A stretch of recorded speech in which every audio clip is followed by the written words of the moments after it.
So we got the starter pieces all pocket hole up. So really it's really up to you how you want to build it. By standard, or at least how, like Craig, for example, the one that makes a lot of good pocket jigs, they recommend like 6 to 8 inches. The way my math worked out to evenly spread it, mine's like right at 8 inches. So of course I'll be gluing it too, and the glue I'll be using is really strong too. So the glue is gonna be doing most of the work. So really this is just there to, to hold it. But yeah, that's what I did. So obviously the side pieces, that's how they'll connect, and then those joints up there, that's actually how the top piece, because the top piece will sit right on top. And with this stand, what I did differently this time, usually I just drilled a hole, which I will actually drill a hole in the corner of this one for the back, for cords anyway. But and I might do a couple. I'll have to see, but I think traditionally, like ADA, if we want to like copy them essentially, I think they just make like a single hole in the corner, or they do. I think they may do 2 holes at each bottom, which wouldn't be a bad idea either, which I may do, just because there will be and that's something else I need to actually cut too, is that there's a middle piece that'll actually come out, and so there'll actually be kind of like 2 separate sections on this stand, and that's just more just to beef it up more. Ideally on this stand, I can just leave it.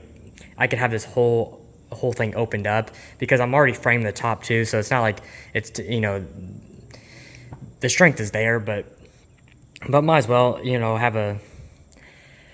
have a shelf right there coming through the middle. And so yeah, I may have to drill. It just depends too. I may do them at the top, or wherever I don't see them. I may just do them at the top. I personally just like that a little better, just so when you open it up and you're looking straight at it, it can hide a little bit better. So, because my plan is, once that shelf, comes out in the middle here, the power strips, because this side's gonna have the canister and this side's gonna have the CO2. So more than likely what I'll do is just have holes right up in the corner here somehow. Once I figure out where that thing's gonna go, and that way, basically I can mount the power strips like up high, kind of like I did on the 45C, so you guys remember that, to where I can hide the power strip a little bit better too. But yeah, or actually just, mount it to the middle panel too, and just have it, we'll figure it out. We'll just figure out whatever looks cleanest. There won't be too many cords going through, and that'll free up the power cords too, where, this power cord will just run the CO2 and maybe, a circulation pump, and then, and the lights too, and then basically everything else will be freed up for like a surface skimmer, the filter itself. So it'll kind of free up room instead of having to jam everything on one power strip. So that'll be nice. But yeah, I'm just gonna keep going. So yeah, the middle shelf, I'll probably it'll definitely get pocket jigged on one side. So yeah, that will just go right in there. So that's actually that center mark there where that pocket jig exactly is. So what I'll have to do is, that actually kind of sucked.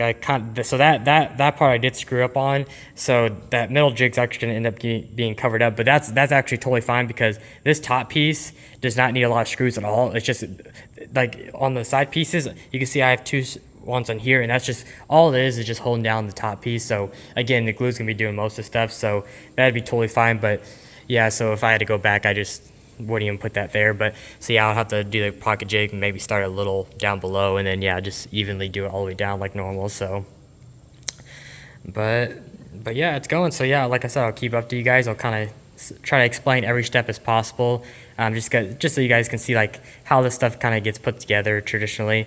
And then where I was getting at with the holes too, was traditionally I just drill a hole, and then I would just get a nice like plastic lining to go on it for the lily pipes and all that, and whatever, or just the cords and hoses.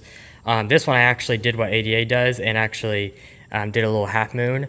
So what'll cover this up, so when that top panel finally sits on top, obviously then it's gonna cover it up, and it's gonna be like that. So I finally did that this time. I think that's actually gonna look a lot nicer. And same deal, like depending on your hoses and how big they are, that'll depend on how much you need to do. But I did go down like 2 inches.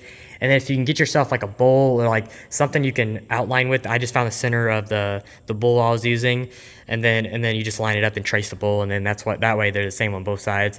Even if they're slightly off, you're never gonna know, because they're on completely different sides of the cabinets. But at least that would keep it as straight as possible. And yeah, I just use a jig to cut that real quick. So easy enough. So yeah, I'm just gonna keep going at it, and I'll keep up to you guys. So I got pretty much the base of it all assembled, so I just want to show you guys before I do any more of basically what I did. So like I said, I connected both panels on each side, screwed them in, glued, and then yeah, the two pieces I was talking about.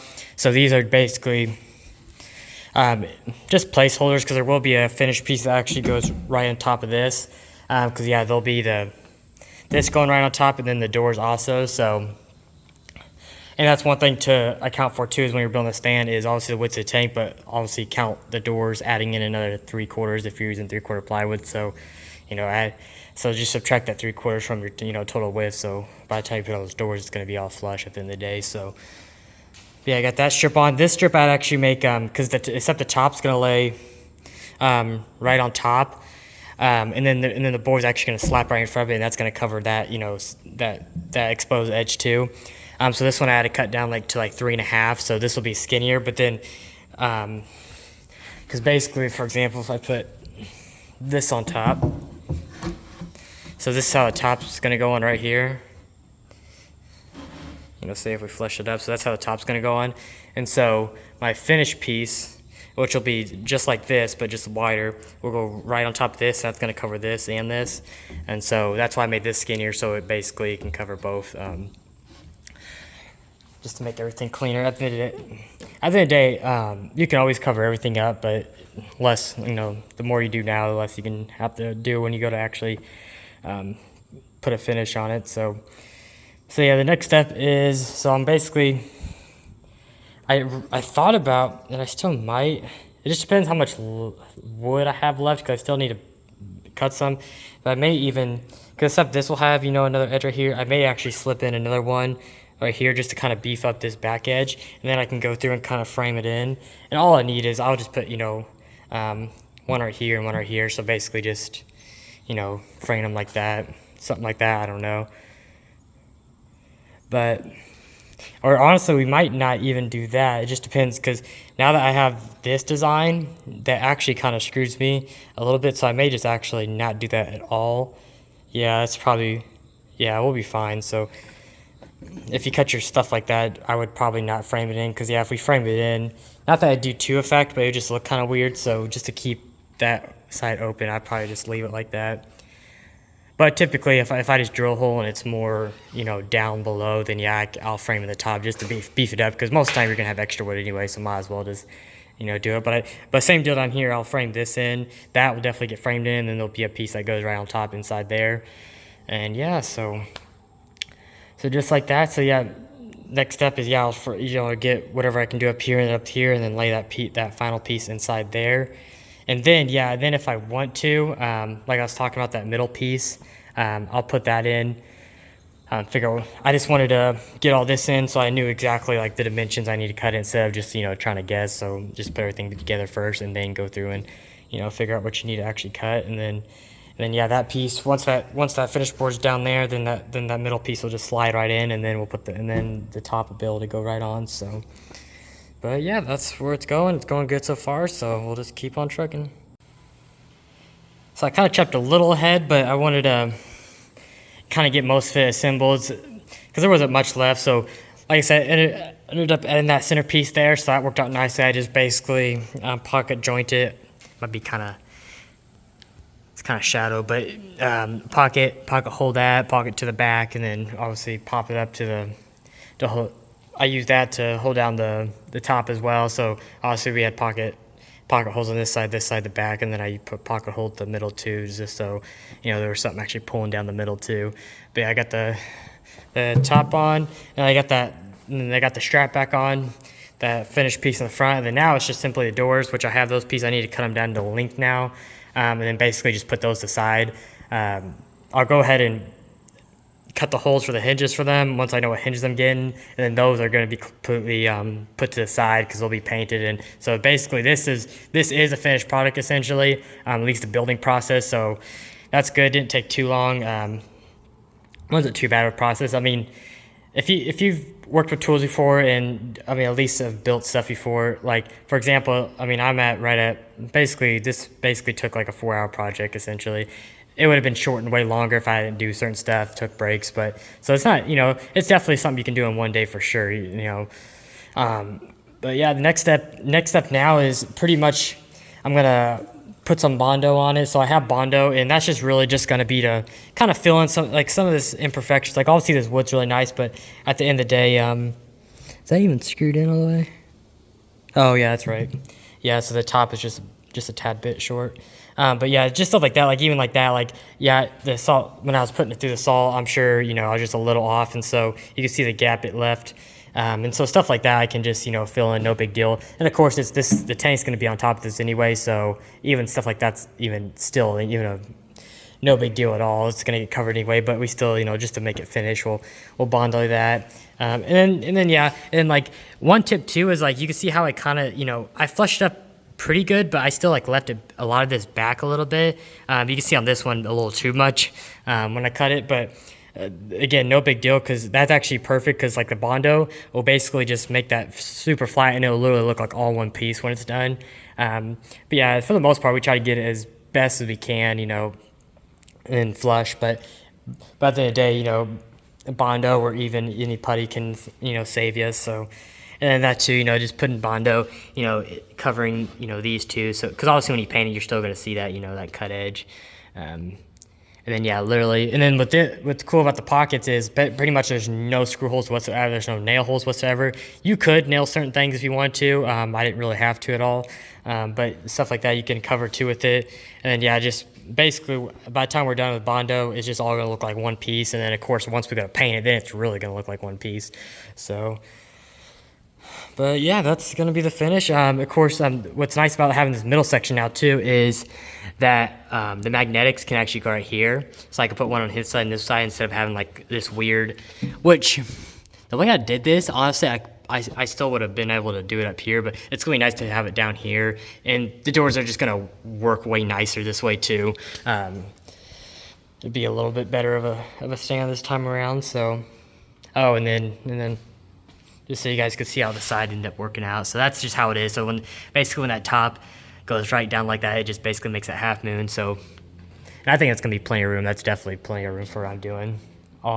It's just gonna be that 17 mil hosing, and then maybe a few cords. So, but yeah, I'm happy with it. So we'll just keep working on it. And like I said, the rest of this video is more going to be self-explanatory at this point, but I'll throw in a few clips and stuff if I feel like it, if I need to explain something. But at this point, yeah, basically the next few clips you guys will just be seeing the finished product. And but yeah, if you guys have questions on anything I missed on the actual building process, just let me know down in the comments. Or I have my Instagram too at JJ Aquariums. You can always contact me there if you have any questions. So other than that, we'll get to making this thing a finished product.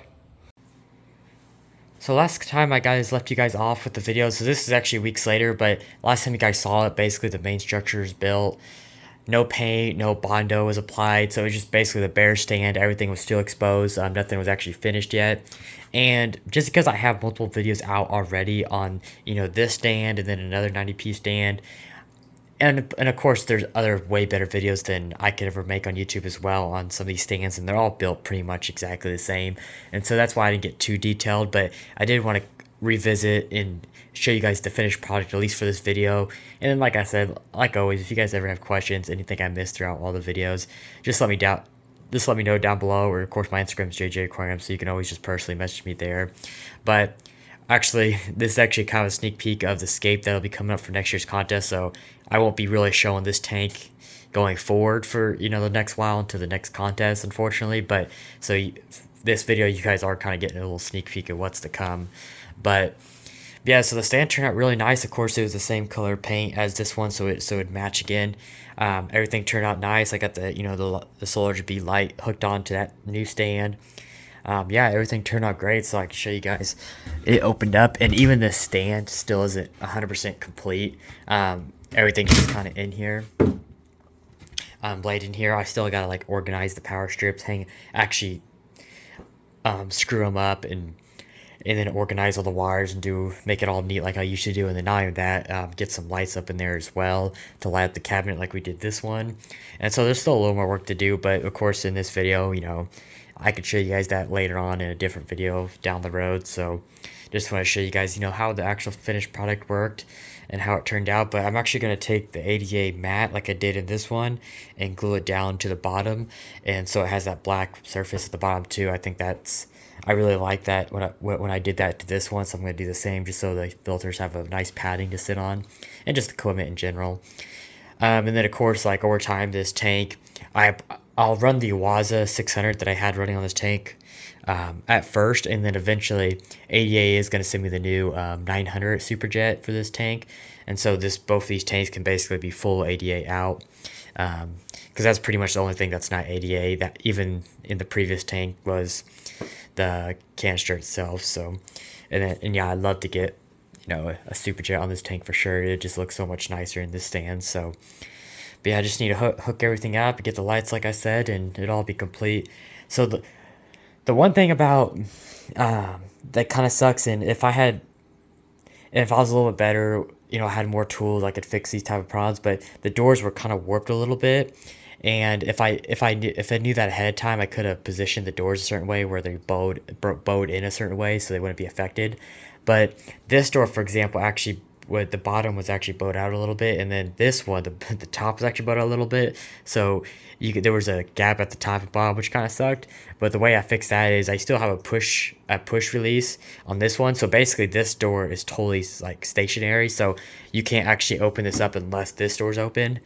Which again wasn't the most ideal, but I made it work. So hopefully over time, like maybe this door will kind of position itself where it's it'll bend itself back over time, being magnetic straight basically. But you can see like that magnet, and it's nice and flush, and then this one still opens up, but there's a magnet down there to hold that in, and so I push this in, and then I just got to push this bottom down, and then that flushes that in and flushes that back up. I'll probably have to go through and fix the gap again. You can kind of see this needs to be going this. Well, let's see here. Yeah, that bottom needs to kind of go in this way, so I can so this top gap can kind of be even with itself. That actually, what I'm gonna do is that will actually stay the same. This one actually needs to come out, so and then that would match that gap and then go down. So, and that'll fix that like a little bit of gap, because you see it's just slightly bigger up here, so I'd fix that one down there as well. But like I said, at the end of the day, like with the tools I have, I mean, I have pretty good stuff to work with, and it still turned out really nice. But at the end of the day, only could do so much. If I had really nice stuff to work with, I could really polish these cabinets. But for what they're used for, they look just fine. They'll do just fine. So it looks pretty good though. And yeah, the half moon shaped on the sides, I definitely love this. I really like the look of that a lot better than just drilling a hole. So that was definitely a nice touch for sure. But yeah, that's pretty much it. Like I said, if you guys have questions, just let me know. But yeah, it turned out really nice, and I'm excited to get this tank up and going. It looks awesome with the light screen and everything. So yeah, so other than that, just comment, like, subscribe, and I'll see you guys on the next one.